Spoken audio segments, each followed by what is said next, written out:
वो अपनी free will even without physical body में रह सकते हैं।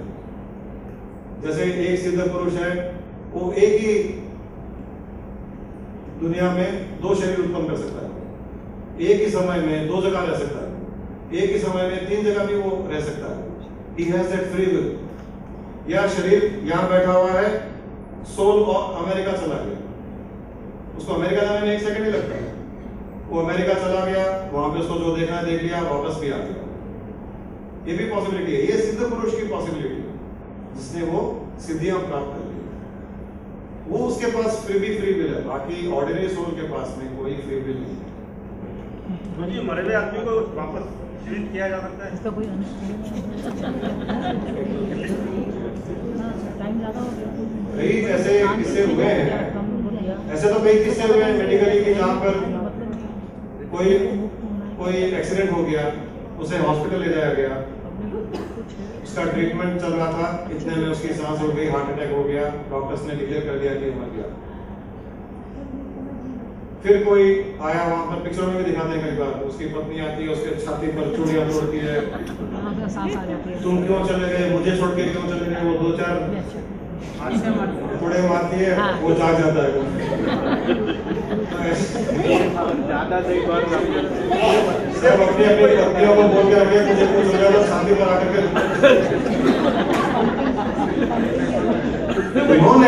उन्होंने कई बार वो जो 1-2 मिनट का टाइम रह गया था, डॉक्टर्स ने डिक्लेयर किया कि मर गया, और या तो डॉक्टर्स ने ही पंप किया, अब मेडिकल साइंस में भी यूज करते हैं ना, जब आर्टिफिशियल पंपिंग, हाँ आर्टिफिशियल पंपिंग, या जब डेथ भी हो जाता है तब भी लास्ट ट्राई करते हैं, when heart is not pumping still वो ट्राई करते हैं।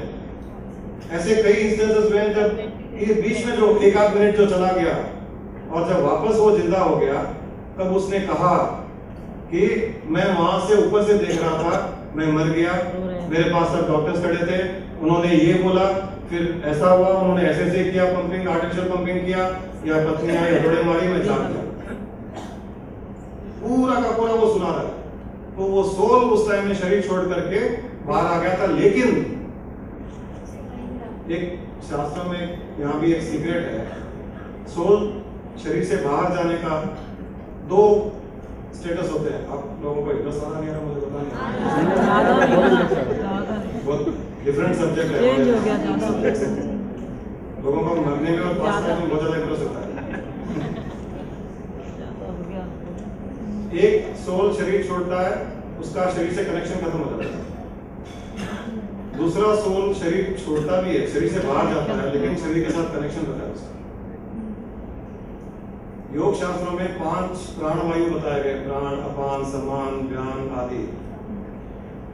एक प्राण से, जैसे जो योगी लोग हैं वो ध्यान के समय में सूक्ष्म शरीर से बाहर निकल जाते हैं, शरीर को छोड़ करके, और जहां चाहे वो वहां भ्रमण करके घूम फिर करके वापस शरीर में आ जाता है। वो होता है उस प्राण के साथ में जुड़ा हुआ सोल। और जो डेथ के टाइम होता है वो प्राण से जुड़ा हुआ नहीं रहता है, वो सोल का कनेक्शन खत्म हो जाता है। तो वो जो सोल का कनेक्शन खत्म हो गया, जिसका प्राण का संबंध खत्म हो गया, वो वापस जिंदा नहीं हो सकता। ये जो मैंने भी एक्सपीरियंस सुना है कि वो ऊपर बैठ के सब देख रहा था, फिजिकली हार्ट बीट बंद हो गए थे, हार्ट चलना बंद हो गया था, मेडिकली ही was declared to be dead. But वो एक जो मेडिटेटिव स्टेट की मैं बात कर रहा हूं, वो उस स्टेट में चला गया था जहां पर शरीर से जुड़ा हुआ है लेकिन शरीर के बाहर है। और मैं आपको बता भी दूं, जब आप में से कोई भी ध्यान के डेप्थ में जाएगा, कभी भी जाने या अनजाने में, और अगर सूक्ष्म शरीर सोल अगर बाहर निकल भी जाएगा, पहले तो बहुत तकलीफ होगी, शुरू में बहुत तकलीफ होती है। जब सूक्ष्म शरीर जिंदा शरीर से जब बाहर निकलता है तो ऑलमोस्ट नियर डेथ एक्सपीरियंस होता है उसका, नियर डेथ एक्सपीरियंस, एकदम धड़कन बढ़ जाती है, पल्पिटेशन होता है, उसको बहुत डर लगता है। एक्चुअली में उस डर के कारण कई लोगों को ध्यान में वो स्थिति आती है और वो डर लगते ही वो आंख खोल लेते हैं। वो जीव शरीर से बाहर निकलने वाला था, ये मरने वाला नहीं था, लेकिन मरने का एक्सपीरियंस चूंकि हो रहा था, उस डर से वो ध्यान से हट जाता है और वो जीव जो बाहर निकल रहा था वो वापस शरीर में आ जाता है। तो जो योगी लोग इसको जानते हैं वो डरते नहीं है, तो वो जीव शरीर से बाहर निकल जाता है। सबसे पहले अगर आपका कभी बाहर निकल जाए सूक्ष्म शरीर उसका एक इंडिकेशन ये होता है कि बाहर निकल करके सबसे पहले वो अपने ही शरीर को देखता है। सबसे पहले वो सोल अपने शरीर को देखता है। तो कभी अगर आपको एक्सपीरियंस हो कि आप ध्यान में बैठे थे, मुझे कई लोगों ने बताया ध्यान में बैठे लेकिन ऐसे लगा कि मैं अपने ही शरीर को देख रहा हूँ बाहर से, तो वो एक ग्लिम्स है उसका। वो सोल बाहर आकर के शरीर को देख करके वो आया कुछ सेकंड के लिए, 1 सेकंड के लिए आया, चला गया वापस फटाक से। उसको बाहर रोकना और साधना करनी पड़ती है। जैसे अगर बाहर 1 घंटा रोकना है तो आपको बहुत साधना करनी पड़ेगी। ग्लिम्सेस हो सकते हैं, बाहर निकल कर शरीर को देखेगा, अंदर चला जाएगा।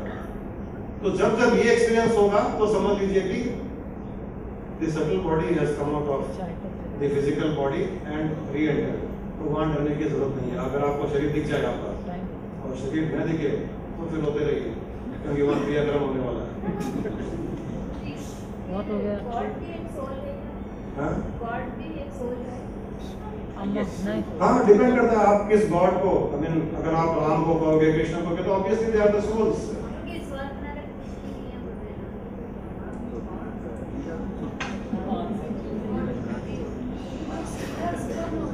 जो क्रिएटिव गॉड जिसे हम कह रहे हैं वो कोई सोल नहीं है, वो नेचर है, वो प्रकृति है, एनर्जी है। और हम जिसको गॉड कर रहे हैं लिमिटेशन में ला करके, ये विष्णु, ये शिव, ये राम, ये कृष्ण, ये हनुमान, वो सोल्स थे, they were the pure souls। उसमें उसका साइंस क्या होता है? जब समझ लीजिए किसी भगवान का अवतार होता है, वो अवतार क्यों होता है? जब धरती पर या बहुत से लोगों को कोई तकलीफ हो रही है, अत्याचार हो रहा है, लोगों कोई बचाने वाला नहीं मिल रहा है, तो वो उनकी वाइब्रेशंस जाती है कि हे भगवान हमें कोई बचाए, हे भगवान हमें कोई बचाए।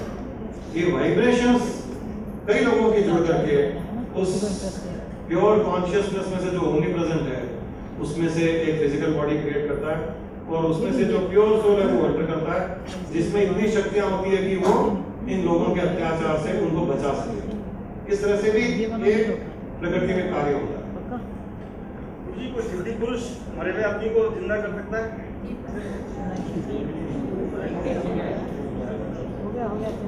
अगर उसका शरीर, सिद्ध पुरुष में सिद्धियां होती है, जिंदा कर भी सकता है कोई सोल, प्रोवाइडेड फिर वो शरीर जिंदा होने लायक भी हो। जैसे शरीर मर गया और मरने के पश्चात काफी समय तक रह गया, अब उसकी रिवाइवल की चांस नहीं है, तो वो सिद्ध पुरुष तो फिर भी कर सकता है। लेकिन ऐसे सिद्ध पुरुष यहाँ बहुत कम मिलेंगे जो उस हद तक की सिद्धियां जानते होंगे, उसके पूरे न्यूरल सिस्टम को, उसके सेल्स को वापस रिवाइव करके उसको वापस तैयार करके। तो वो सिद्ध पुरुष नॉर्मली क्या करते हैं, ऐसा जो सोल चला गया और इच्छा है कि उसको और थोड़े दिन तक संसार में रहना है, तो उसको दूसरे शरीर में डाल देते हैं। कई बार ऐसा भी होता है।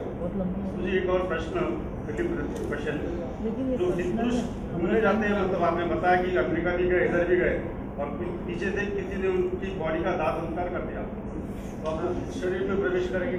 उसकी मर्जी है, तो पर्सनल नहीं है, हम लोगों का नहीं रहा है। ये पर्सनल बैठ के करने का ये नहीं है कॉमन, ये कॉमन सॉल्व होनी चाहिए। कई योगी लोग जो योग साधना करते हैं, बहुत भारी हो गया ना, मेरे बोझिल हो गया। पहले गुरुजी थे जो हठ योग की साधना करते थे, 50 साल से साधना की, तो उन्होंने मुझे पहले ही बता दिया था कि कई बार ऐसा हो सकता है कि मैं शरीर छोड़ कर बाहर चला जाऊं, लेकिन मैं मरा नहीं हूं। लगेगा कि मर गया, उसकी हार्ट बीट नहीं मिलेगी, आपको पल्स नहीं मिलेगी, उसकी सांसें नहीं आ रही है, जा रही है। तो वो बताते हैं उनके शिष्यों को कि उसका इंडिकेशन क्या है कि मैं मरा नहीं, कितने दिन तक वेट करना है वो शरीर को रखने, क्योंकि मैं वापस आऊंगा, और मैं आऊं तो दूसरी टेक्निक्स बताते हैं। हमको बताई थी उन्होंने कि ऐसे करना, तो अगर मैं नहीं मरा हूं, जिंदा हूं, और ऐसे करने से वो जीव वापस आ जाता है उसमें। ये सब शास्त्रों में, योग शास्त्रों में सारी की सारी टेक्निक्स दी हुई है। उनको पता था कि इंटेलिजेंट लोग होंगे यहाँ पर,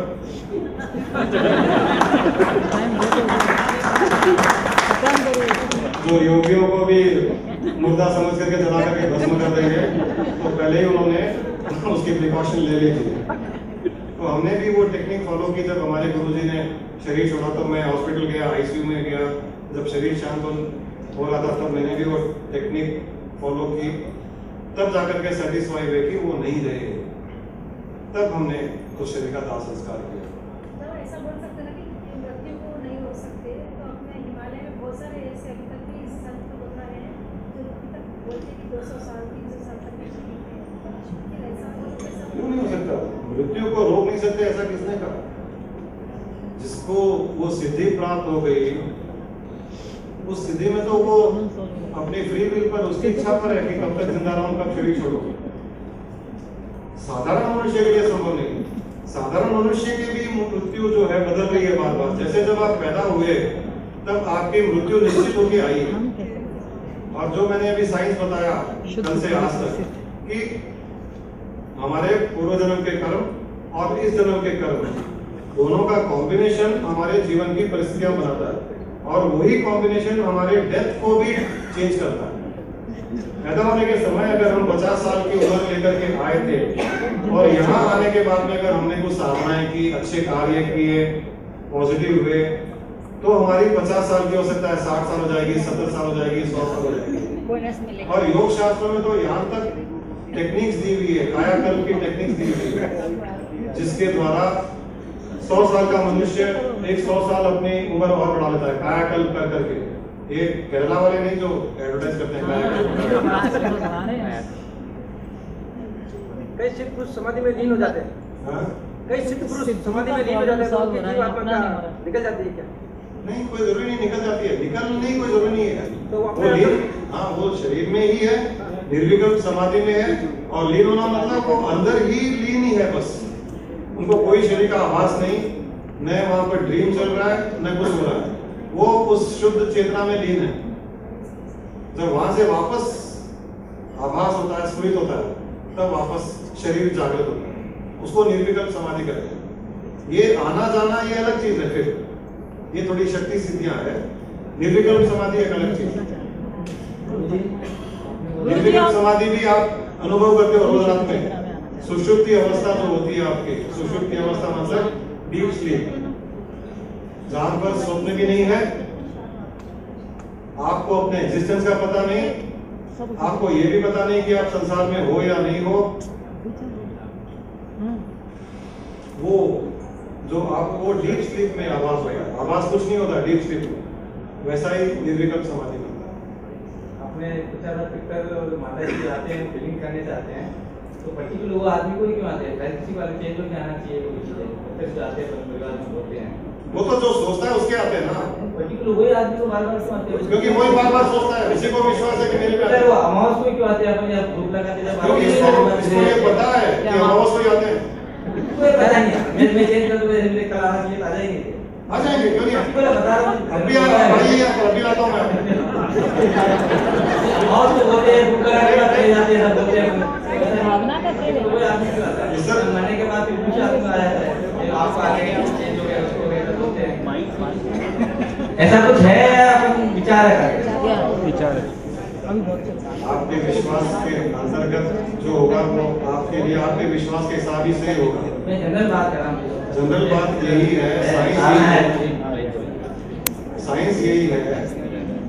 जो कमजोर लोग हैं, इन चीजों पर बहुत विश्वास है और वो अपने आप को उन मरे हुए लोगों से हर समय कनेक्टेड फील करते हैं, मोह माया के कारणवश।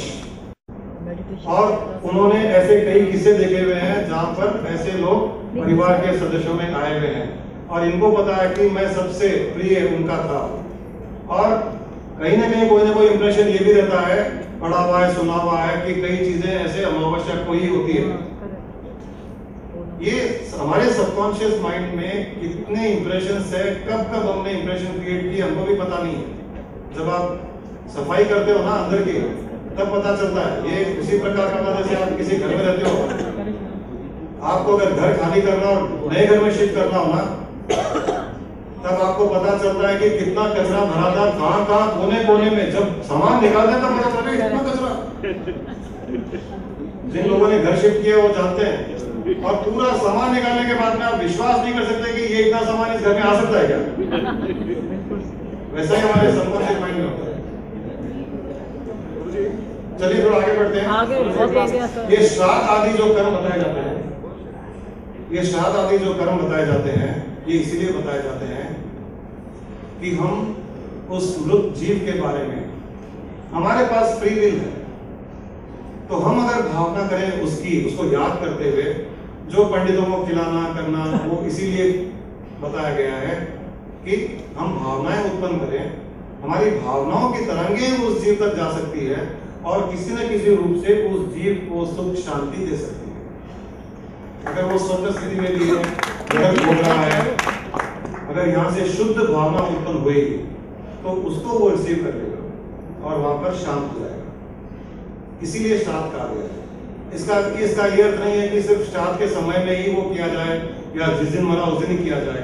कभी भी आप मृत जीव के बारे में आराम से बैठकर सोचिए, उसको याद कीजिए और एक भावना उत्पन्न कीजिए कि जहां भी है शरीरधारी या शरीरधारी न हो तो भी वो सुख शांति से है।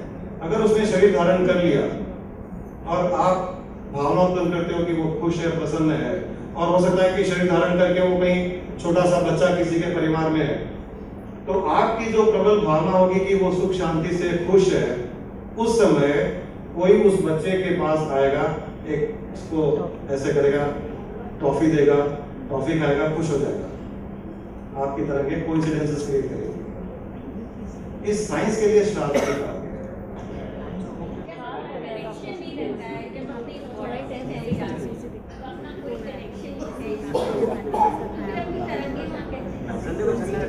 जिसका कनेक्शन उसकी जा रही है, उसमें हमने बॉडी छोड़ दी, हमारे पास फ्री विल नहीं है। लेकिन जो दूसरे लोग जिंदा है, जो कनेक्टेड फील करते हैं, उनकी भावनाएं उसके पास आ जाएगी और वो भावनाएं कोई ना कोई रूप से, जैसे मैंने कहा कि ब्रह्मांड की तरंगें, ब्रह्मांडीय शक्तियां कोइंसिडेंस से क्रिएट करती है। तो अगर उसने शरीर धारण कर लिया तो किसी न किसी को इनकी तरंगें इन्फ्लुएंस करेगी कि उस जीव के पास जाओ, उसको खुश करो। और अगर हमने शरीर धारण नहीं किया, स्पेस में है और प्रबल भावना होगी, तो चूंकि स्पेस में भी हम उसी ब्रह्मांडीय शक्तियों के बीच में ही है, उसी एनर्जी के अंतर्गत ही है, तो उसी एनर्जी का जो वेव आ रहा है उस सोल की ओर यहाँ से उत्पन्न किया कि उसको सुख शांति मिले, तो एक साउंड वेव, एक वेव चला गया, वो वेव सारे ब्रह्मांड में फैल जाता है, तो उसे वहां पर कोई ना कोई रूप से वो शांति मिलती है। क्या वो सोल भी आपसे बात कर सकते हैं? नहीं कर सकता, मैंने वही कहा, उसको फ्री विल नहीं है। जैसे आप ड्रीम में हो, क्या आप आपकी इच्छा से किसी से बात कर सकते हो, किसी के बारे में सोच सकते हो? नहीं कर सकते, वहाँ फ्री विल नहीं है, वहाँ you are in a dream. अपने अस्तित्व का अनुभव कर पाता है और मृत्यु भय से भी मुक्त हो जाता है। ये ज्ञान का बड़ा एडवांटेज भी है। जो लोग रेगुलर मेडिटेशन करते हैं, धीरे धीरे वो उस स्थिति में पहुंचते हैं जहां पर वो अपने आप को शरीर से अलग महसूस कर लेते हैं।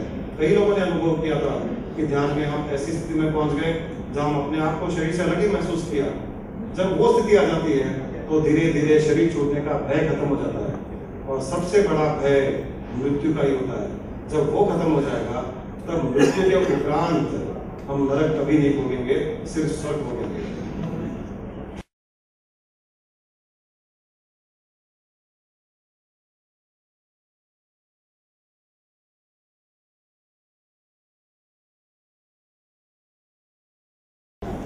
मेडिटेशन जो मैं मानता हूँ हर व्यक्ति को हर उम्र में, हर समय में, हर परिस्थिति में करना चाहिए, क्योंकि इवेंचुअली यही है जो आपके साथ जाएगा।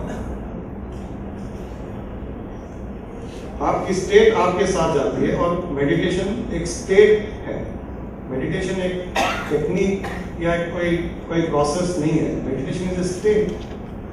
ध्यान का अर्थ है जहां ध्यान रहित हो जाते हैं उसे ध्यान कहते हैं। ध्यान करना ध्यान नहीं है। ध्यान जो हम करते हैं, जिसे कहते हैं कि हम ध्यान कर रहे हैं, वो प्रोसेस है, उसका रिजल्ट ध्यान है। ध्यान रहित जहां होते हैं उसे ध्यान कहते हैं। मेडिटेशन के कई फायदे हैं। हमारी एनर्जी को कंजर्व करती है, थॉट पावर को बढ़ाती है, डिवाइन ऑरा प्रोटेक्टिव शील्ड बनाती है, हमारे आत्म स्वरूप को पहचानने में हमारी हेल्प करती है। और कुछ बेसिक चीजें यही है कि मेडिटेशन में अगर आपको आगे बढ़ना हो, meditation is very easy, not difficult, provided you create the foundation.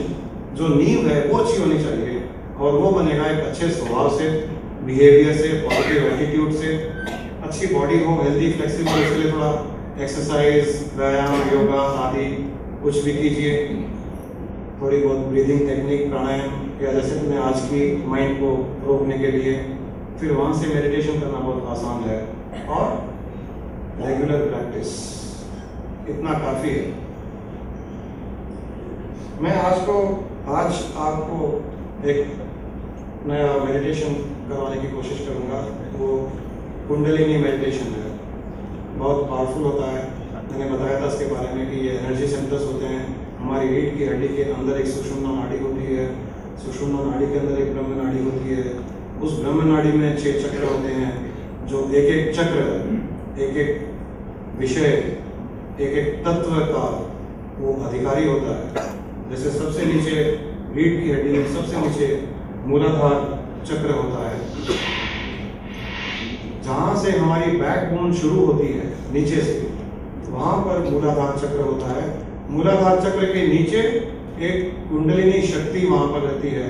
इसमें योग शास्त्र में इसे कुंडलिनी शक्ति कहा गया है। It is basically an energy.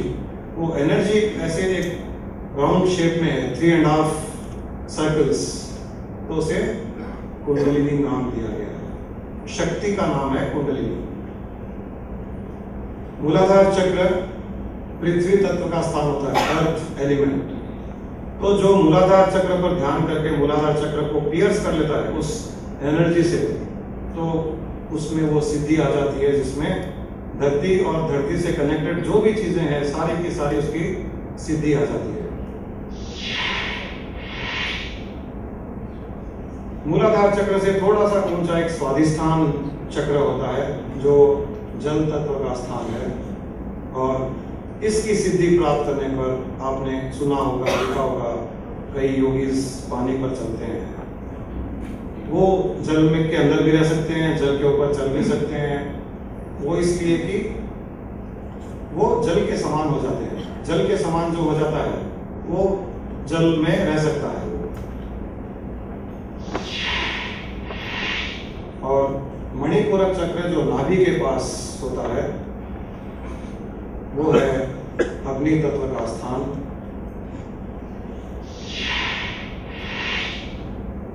यहाँ हृदय पर एक चक्र होता है, अनाहत जिसे कहते हैं, वो है वायु तत्व का स्थान। और यहाँ कंठ के बीच में विशुद्धि चक्र,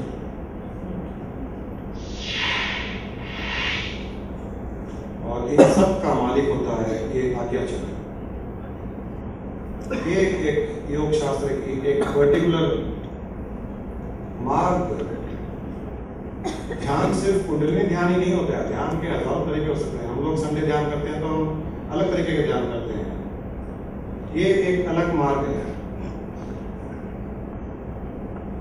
एक एक चक्र कमल की फूल की तरह होते हैं।